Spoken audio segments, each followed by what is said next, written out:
Assalamualaikum warahmatullahi wabarakatuh. Yang saya hormati Ibu Fasilitator, Ibu Fentia Sitania PSISPD, dan Bapak pengajar praktik kami, Bapak Muhammad Irsadi Farista MPD. Dalam kegiatan ini saya akan melakukan kegiatan wawancara pra-observasi bersama rekan saya, Pak Dendi. Silakan Pak memperkenalkan diri. Baik, terima kasih. Perkenalkan, nama saya Dendi Eka Saputra MPD. Saya pengampu mata pelajaran Pendidikan Agama Islam dan Budi Pekerti di kelas 4. Kelas 4 SD Negeri 157 Palembang ya Pak Dendi. Baik Pak Dendi, dalam kegiatan ini adalah kegiatan kami di program guru penggerak, salah satunya adalah kegiatan coaching. Dalam kegiatan ini ada 3 tahapan. Yang pertama adalah tahap pra-observasi, yang kedua ada observasi, dan ketiga ada pasca observasi. Dan dalam tahap pra-observasi ini kita akan membahas tentang persiapan Bapak dalam rangka nanti akan melakukan kegiatan pembelajaran di kelas. Jadi mungkin yang pertama yang ingin saya ketahui, bagaimana apa harapan Bapak dalam pertemuan kita hari ini? Untuk hari ini pertemuannya karena ini masih tahap pra,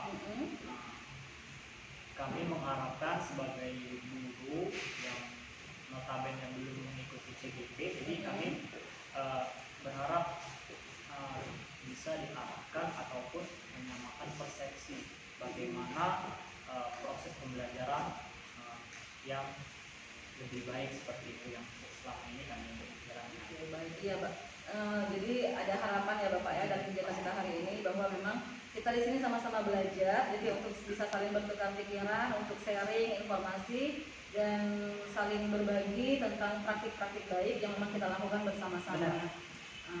Baik Bapak, kemarin beberapa hari yang lalu memang kita sudah membicarakan tentang hal ini dan hal-hal yang akan menjadi persiapan Bapak ketika nanti akan diobservasi bersama saya dan pengajar praktik saya di kelas.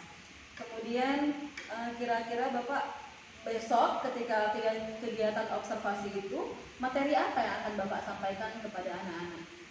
Sesuai dengan runtutan materi yang sedang diajarkan kepada anak-anak, kita insyaallah akan menyampaikan materi fikih ibadah bagus sholat.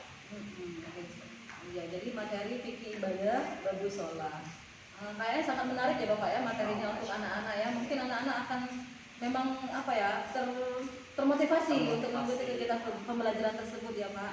Jadi kalau boleh tahu Bapak, apa tujuan dari kegiatan pembelajaran tersebut?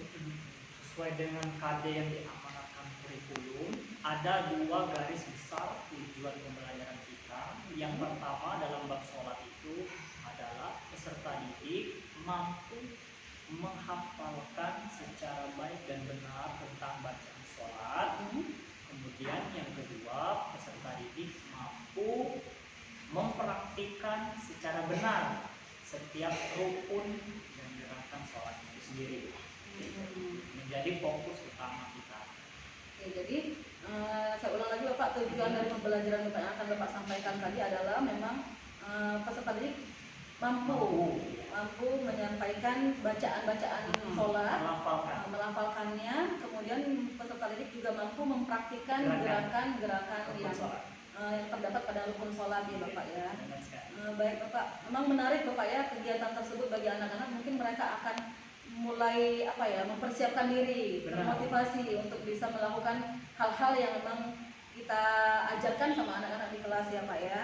Baik Bapak, kemudian dari kegiatan tersebut Pak, bagian mana yang memang menjadi pengembangan yang hendak Bapak capai? Secara umum ada 2 daerah pengembangan. Yang pertama itu kita mencoba untuk menyentuh daerah afektif dari peserta didik itu sendiri. Kalau di KI itu KI 1, aspek spiritual juga ditemukan. Bagaimana kita itu menumbuhkan kesadaran peserta didik itu supaya dia mau melaksanakan kewajibannya sebagai seorang muslim. Jadi itu goal kita yang perlu kita tanamkan. Jadi menumbuhkan rasa kesadaran Kemudian yang tidak kalah penting dari ranah kognitifnya, kita mencoba menanamkan pengetahuan yang benar dan komprehensif kepada peserta didik itu. Walaupun mereka mungkin sudah tahu, sudah bisa sholat, tapi koreksi apakah sesuai dengan hukum seperti itu. Jadi kita di sini sebagai guru, sebagai fasilitator, kita akan menilai dan memfasilitasi tentang ibadah sholat dari siswa. Misalkan mereka mungkin gerakannya sudah bisa, apakah bacaannya benar, kemudian itu kalaupun bacaannya benar, apakah makhraj dan tajwidnya itu sudah sesuai dengan kaidah bahasa Arabnya seperti itu. Jadi aspek kognitif itu juga tidak ada.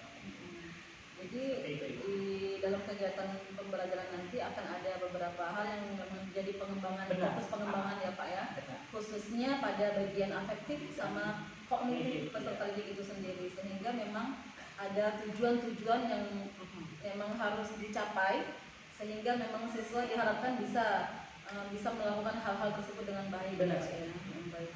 Kemudian Pak, apa persiapan Bapak atau strategi apa yang nanti Bapak lakukan untuk bisa menyampaikan materi atau kegiatan pembelajaran di kelas tersebut? Baik, kalau berbicara tentang strategi itu kan bisa kita maknai sebagai langkah-langkah kiat kita untuk mencapai suatu tujuan. Kalau secara umum, seperti yang pernah kami laksanakan, ketika memberikan mata pembelajaran fikih hukum, apalagi berhubungan dengan ibadah, maka kita terlebih dahulu harus mendoktrin kalau di dalam belajar agama ini, meyakinkan secara uluhiyah kepada peserta didik akan kewajiban mereka sebagai seorang muslim. Jadi strategi pertama, kita akan membuka kesadaran mereka bahwa yang namanya sholat itu wajib, tidak bisa tidak. Itu yang pertama. Kemudian dalam pembelajarannya kita mengedepankan pembelajaran yang interaktif, student center, pastinya berpusat kepada siswa, apa yang menjadi kendala siswa selama ini, dan yang pastinya juga yang terakhir pembelajaran yang advance. Iya. Itu karena di dalam model pembelajaran terbaru kan kita harus mencoba mengaktifkan semua potensi yang dimiliki peserta didik sebagai modal dasar. Jadi kita nggak boleh menganggap siswa yang belajar itu sebagai orang yang membawa gelas kosong aja. Jadi dari potensi itu kita akan mencoba menggali bagaimana proses pembelajaran itu dikemas dengan advance seperti itu. Memang sepertinya sangat menarik ya Pak ya, pola pembelajaran atau strategi yang memang sudah Bapak persiapkan untuk mengajar di kelas nanti. Mungkin termasuk media pembelajarannya juga. Benar, Pak ya, ya sehingga memang membuat siswa merasa tertarik, termotivasi, rasa ingin tahunya muncul, sehingga memang kita memunculkan potensi-potensi yang ada pada anak tersebut untuk bisa mencapai tujuan pembelajaran itu sendiri tadi ya. Sehingga jadi dapat saya simpulkan strateginya ialah pembelajaran yang sangat menyenangkan, menarik, sehingga memang anak termotivasi untuk belajar ya Pak ya.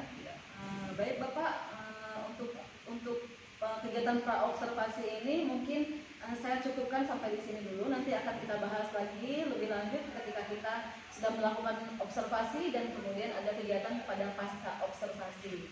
Jadi untuk saat sekarang sampai di sini dulu Bapak kegiatan kita, pertemuan kita, dan saya mengucapkan terima kasih banyak atas kesediaan Bapak dengan kegiatan kita, pertemuan kita pada hari ini, wawancara kita pada hari ini, dan kita akan berjumpa lagi pada esok hari ya Pak ya, dengan penuh semangat ya Pak ya.